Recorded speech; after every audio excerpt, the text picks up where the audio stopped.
Welcome to my channel. Radhe Radhe. कैसे हैं आप सब? आई होप आप अच्छे ही होंगे। और देखिए, अब मैं नहा कर आ चुकी हूँ और मैंने घर की क्लीनिंग कर ली है, सफाई हो चुकी है।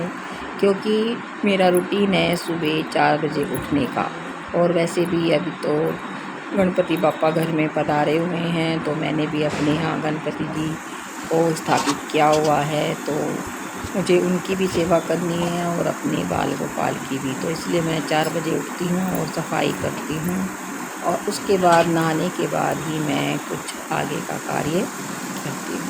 तो आप देखिए, जैसे कि मेरा बेटा जो कि 9th क्लास में पढ़ता है, वह रेडी हो गया है और मुझे उसके लिए भी लंच बना के देना है, टिफ़िन तैयार करना है। तो आज मैं बना रही हूँ उसके लिए आलू के पराठे, क्योंकि सुबह के टाइम जल्दी से जो कुछ बन जाए वही बनाना चाहिए। तो इसलिए मैं थोड़ा सा जल्दी बनाने के उद्देश्य से मैंने आलू उबलने रख दिए थे नहाने से पहले, और अब मैं आटा लगाकर आलू के पराठे बनाऊँगी। तो देखिए, अब ये आलू उबल रहे हैं, थोड़े से कच्चे रह गए थे तो मैंने दोबारा सीटी लगा दी है। और इसके बाद मैं अब आलू के पराठे बनाऊंगी, क्योंकि उसे आलू के पराठे बहुत पसंद हैं। तो मैं बस वही बना रही हूँ। और वैसे भी जब बच्चा थोड़ा सा बड़ा हो जाए, यानी कि किशोरावस्था में आ जाए, तो उसे फुल डाइट ही देनी चाहिए। तो इसमें आलू है, कार्बोहाइड्रेट्स है, और हमारे जो अन्न है, अन्न वगैरह में प्रोटीन वगैरह होता है। तो ये दोनों ही इससे मिल जाते हैं। तो इस प्रकार मैंने इसमें हरी मिर्च, टमाटर, थोड़ा सा घिया कद्दूकस करके वो ऐड कर दिया है। तो इस तरह मेरे आलू के पराठे मैंने तैयार कर लिए हैं, और उनका सामान मैं तैयार कर रही हूँ। इतने मेरे इसी समय मेरे आलू हो जाएंगे। तो बस वही सब मैं तैयार कर रही हूँ। अब आप देखिए, मैंने अपना मटेरियल तैयार कर लिया है। तो अब मैं आलू के पराठे बना रही हूँ। प्याज मैंने इसमें ऐड नहीं किया है, क्योंकि मैं अपने कान्हा जी को भी भोग लगाऊंगी। तो इसलिए मैं सुबह सुबह प्याज का खाना नहीं बनाती, क्योंकि मुझे अपने भगवान को भी भोग लगाना होता है। तो मॉर्निंग में मैं बस ऐसा ही मतलब बना पाती हूँ, जो कि जिसमें प्याज ना डले, मैं प्याज को अवॉइड करती हूँ। तो इस तरह मैं आलू के पराठे बना रही हूँ और उसे लंच पैक करके मैं दे दूँगी। अब वो कहने आया है, मम्मी 5 सितंबर आने वाली है, तो टीचर्स सेलिब्रेट करना है, तो बस मुझे पैसे चाहिए। तो देखिए, सभी स्कूलों में टीचर्स डे भी मनाया जाता है, तो बच्चों को थोड़ा परमिशन भी देना चाहिए कि वो उसमें पार्टिसिपेट करे। तो इसलिए बस मैं उसके लिए पैसे की डिमांड तो होती है हर स्कूल में, ये तो सब आपको जानते ही होंगे। तो इसलिए बस मैं उसको पैसे दे दूँगी, जिससे कि वो भी पार्टिसिपेट कर सके जो भी प्रोग्राम में वो ऐड हो रहा है। और इस तरह मैंने देखिए पराठे बना दिए। अभी मैंने केवल उसी के लिए नाश्ता तैयार किया है। उसे थोड़े से फ्रूट्स लूँगी। इन दिनों सेब बहुत ज़्यादा मात्रा में आ रहे हैं, क्योंकि यही सेब का सीज़न है। तो सीज़नल फ्रूट भी हमें खा लेने चाहिए, क्योंकि मौसम के अकॉर्डिंग जो भी फल आते हैं वो काफ़ी मात्रा में मतलब सस्ते होते हैं, और जिन्हें हमें अपने भोजन में शामिल करना चाहिए।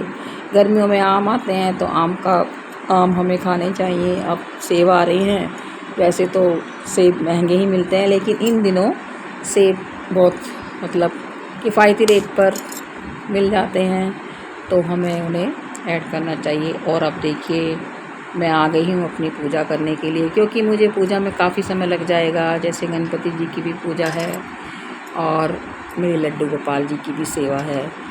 तो सेवा करने में देखिए मैं मतलब पीछे नहीं हटती, और ये मेरा रूटीन है, क्योंकि मैं इनकी अपने बेटे के समान ही सेवा करती हूँ। वैसे तो ये सबके पालनहार हैं, सब कुछ हैं, लेकिन इनसे जो भी संबंध बनाया जाए उसी प्रकार हम इनकी सेवा करते हैं। तो मेरा इनका बेटे का संबंध है, ये मेरा छोटे वाला केशव है और बड़े वाला माधव है। तो इस प्रकार मैं इन दोनों की पहले मालिश करती हूँ चंदन से, और जिससे कि इनकी शाइनिंग बनी रहती है। और मालिश कराना तो मेरे दोनों बेटे को बहुत ही पसंद है, केशव को भी और माधव को भी। तो इस प्रकार देखिए मैंने मालिश कर दी है, और इन मालिश करने से डेली इनकी शाइनिंग बनी रहती है। और अब देखिए कैसे मुस्कुरा रहे हैं, क्योंकि ठंडे ठंडे पानी में स्नान करना इन्हें भी बहुत अच्छा लगता है। तो अब आप देख सकते हैं ये कितनी शाइनिंग कर रहे हैं। तो इस प्रकार मैंने इन दोनों को मालिश कर दी है और अब मैं इन्हें वस्त्र पहनाऊँगी। तो डेली यूज़ के जो वस्त्र हैं वो मैं इन्हें पहना देती हूँ और इनका श्रृंगार करके फिर मैं इन्हें अपने मंदिर में बिठा देती हूँ और उनकी आरती वगैरह करती हूँ। तो ये मेरा रूटीन डेली का रहता है, क्योंकि अब इन्हें भूख भी लगी होती है तो थोड़ा सा मैं जल्दी ही करूँगी। इन्हें ज्वेलरी बना दी है, जो डेली की हल्की फुल्की ज्वेलरी होती है। विशेष अवसरों पर मैं इन्हें पंचामृत से स्नान कराती हूँ और उसके बाद मैं इन्हें दूध का और मिश्री का ही भोग देती हूँ। और आजकल तो बप्पा के लिए मैंने मोदक बनाए थे, जिसकी रेसिपी मैंने शेयर की हुई है, तो वही मैं भोग लगा रही हूँ। और ये देखिए अब ये तिलक के लिए मैंने अलग से चंदन लिया हुआ है, इसके चंदन का मैं तिलक लगाऊंगी।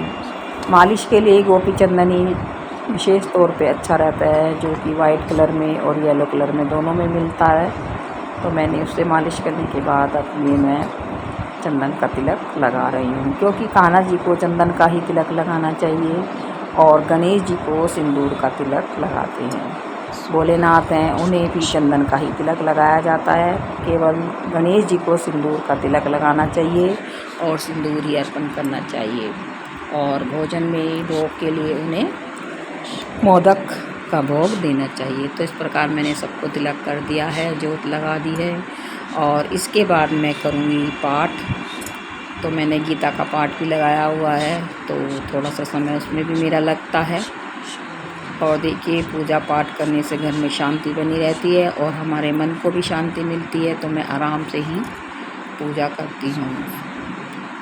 अब देखिए यदि मैं पूजा पहले कर लूँ और खाना बाद में बनाऊँ तो ये तो देखो पॉसिबल नहीं हो पाता ना, क्योंकि ध्यान तो हमारा उसमें रहता है खाने में, तो पूजा ढंग से नहीं हो पाती। इसलिए मैं आराम से बाद में पूजा करती हूँ।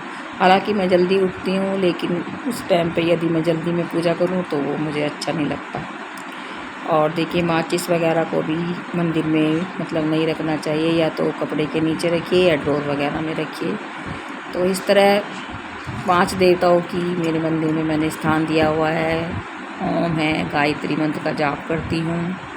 भोलेनाथ माँ पार्वती का जो मंत्र है उसकी पूजा मतलब उनका जाप करती हूँ।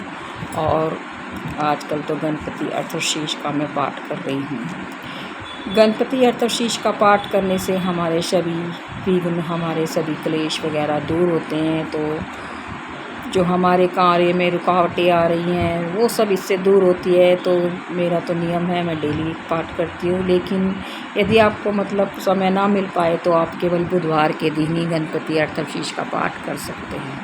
तो आजकल गणपति बापा पधारे हुए हैं, तो मैं डेली इनका एक पाठ करती हूँ। और एक मंत्र है गणपति का, वो उसका मैं उच्चारण करती हूँ। तो वो मंत्र इस प्रकार है, एक दंताय विद्महि वक्रतुंडाय धीमहि तन्नो दन्ती प्रचोदयात्। वो लिंक मैं शेयर कर दूँगी। तो इस प्रकार देखिए मैंने दोनों की जोत लगा दी है। गणपति बापा का भी मतलब स्नान कराने के बाद तिलक वगैरह करके मैंने दोनों की जोत लगा दी है। और अब मैं आरती कर रही हूँ। तो सबसे पहले मैं गणेश जी की ही आरती करती हूँ, क्योंकि सबसे पहले प्रथम पूजनीय गणेश जी की ही आरती करनी चाहिए। और इसके बाद मैं अपनी भोलेनाथ माँ पार्वती की आरती करती हूँ और उसके बाद अपनी कान्हा जी की आरती करती हूँ। तो ये मेरा डेली का रूटीन रहता है। सुबह 4 बजे से लेकर 9 बजे तक, यानी कि मेरी 8 बजे तक पूजा ख़त्म हो जाती है। उसके बाद मैं परिवार के अन्य सदस्य जैसे मेरी बेटी है और तो ये सब मेरा रूटीन है मॉर्निंग तो का। उनके लिए भी नाश्ता और बना के यदि मेरी सब वीडियो कार्य अच्छी करती लगी हो तो प्लीज़ लाइक करें, शेयर करें और कमेंट करें। और गणपति अष्टशीष का पाठ अवश्य ही करें।